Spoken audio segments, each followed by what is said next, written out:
প্রকৃতি হচ্ছে এক বিশাল গ্রন্থ, আর সেই গ্রন্থের লেখক মহান বিধাতা নিজেই।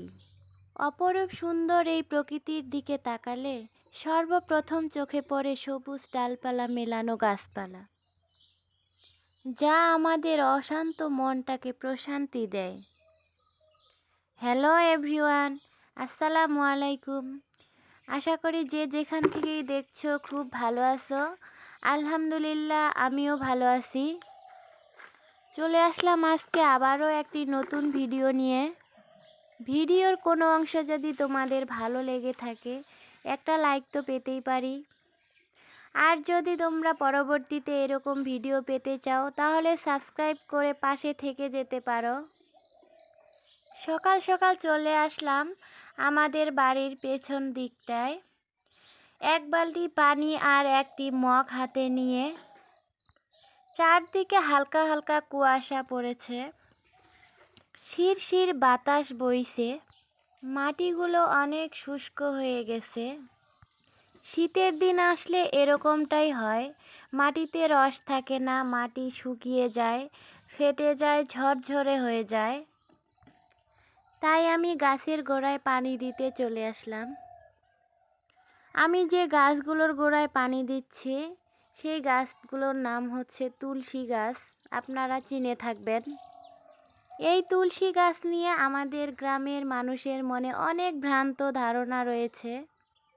গ্রামে সবার বাড়িতেই বিভিন্ন ধরনের গাছপালা রয়েছে, কিন্তু কারো বাড়িতেই এই তুলসী গাছটি দেখা যায় না। আর দেখা যাবেই বা কেমনে, কেউ কখনো লাগায়ই না। না লাগানোর কারণ হচ্ছে একটাই, এটা প্রায় সব হিন্দু ধর্মাবলম্বী ভাইদের বাসায় দেখা যায়। তাদের পুজোর কাজে লাগে এই গাছের পাতা। প্রায় সবাই মন্দিরের সামনে এই তুলসী গাছটি লাগিয়ে থাকে। তাই গ্রামের মানুষ এই গাছটিকে হিন্দুদের গাছ বলে থাকে, কিন্তু তারা জানেই না এই গাছের কতটা গুণ। জানে না কে বলেছে। একটু বাচ্চার ঠান্ডা লাগলে কিংবা কারো অনেক দিনের কাশ, খুশখুশি কাশ না গেলে চলে আসে আমার বাড়িতে, বলে যে কয়েকটা তুলসীর পাতা দেন, নিয়ে গিয়ে রস করে মধু দিয়ে খাবো কিংবা বাচ্চাকে খাওয়াবো।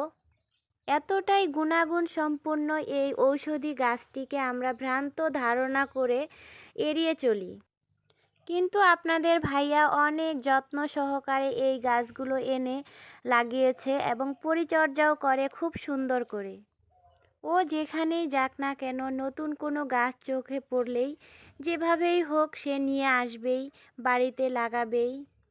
নতুন নতুন গাছ লাগানো যেন ওর এক অন্যরকম নেশা হয়ে গেছে। গাছকে সে এতটাই ভালোবাসে যা বলার বাইরে। এদিকে আপনাদের সাথে কথা বলতে বলতে অনেকটা সময় পার হয়ে গেছে। আমি চলে আসছি রান্নাঘরে, রান্না শুরু করে দিব, তাড়াহুড়া লাগিয়ে দিছি। এর মধ্যেই আমার ছেলে এসে হাজির, কি একটা নিয়ে এসে আমার সামনে দিল। একবার সরিয়ে দিলাম যে নিয়ে যাও তুমি ওদিকে বসে খাও, না সে আবার এনে দিল আমাকে। গত রাতে ওর আব্বু ওর জন্য একটা ফল কিনে নিয়ে আসছে বাজার থেকে, সেটা নাকি কচুরি পানার নিচে হয়। আমিও এর আগে কখনো খাইনি, তো আমার তেমন একটা ভালো লাগেনি খেতে, কিন্তু পুষ্টিগুণ সম্পন্ন এই ফলটি ছেলেকে খাওয়ানোর জন্য নিয়ে আসছে ওর আব্বু, কিন্তু এখন ছেলেও খেতে চাচ্ছে না। ফলটি দেখতে অনেকটা সিঙ্গারার মতো, দুই পাশে দুইটা কাটা, দেখতেই পাচ্ছেন। তো এবার আমি ফলগুলো সুন্দরভাবে ছিলে নিব। ভাবলাম দেখি এটা দিয়ে কিছু একটা বানিয়ে দেই, যেহেতু ওর আব্বু ছেলেকে খাওয়ানোর জন্য নিয়ে আসছে, এটা কি আর ফেলে দেওয়া যায়? তাই আমি ভালোভাবে ছিলে এবার সুন্দর করে পাটায় আমি বেটে নিলাম। ভাত আগেই রান্না করে নিছি, এখন তরকারি রান্না করব, কিন্তু তার মধ্যেই এই কাজ চলে আসলো। তাই তরকারি রান্না পরে করব, আগে আমার ছেলেকে কিছু বানিয়ে দিই। তো আমি কিছু ময়দা দিলাম, একটি ডিম দিলাম, তার উপর আমি ওই ফল বাটার পেস্টটা দিয়ে দিলাম, একটু দিয়ে দিলাম লবণ। এবার সুন্দরভাবে আমি মেখে একটি ডো তৈরি করব। মিষ্টি হওয়ার জন্য কিছুটা চিনিও দিয়ে দিছি। এদিকে আমি ডোটা ভালোভাবে ডলে নিচ্ছি শিলের উপরে। তো ডোটা আমি সুন্দর করে তৈরি করে নিলাম।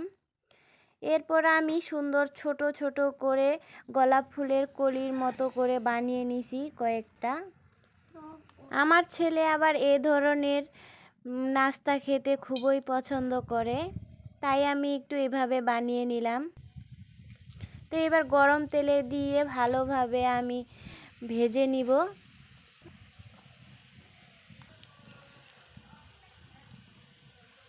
একটু আমি নাড়াচাড়া করে উল্টাপাল্টা করে দিব, যেন চারপাশটা ভালোভাবে ভাজা হয়। এভাবে নেড়ে চেড়ে আমি সুন্দর যখন লালচে লালচে কালার চলে আসছে, আমি তুলে নিলাম নাস্তাগুলো। তো এটা আমি কিছুটা ডো দিয়ে কয়েকটা এভাবে বানিয়ে নিছি, আবার লম্বালম্বি করে কয়েকটা বানিয়ে নিছি। সেগুলো ভাজা হয়ে গেছে। এবার আমি এই ধরনের একটা ফুল বানিয়ে নিলাম। মোট 3টে নাস্তা আমি বানিয়ে নিলাম। আমার ছেলে বিভিন্ন ডিজাইনের এই নাস্তাগুলো খুব পছন্দ করে, তাই ওর জন্য বানিয়ে নিলাম। খোদা হাফেজ।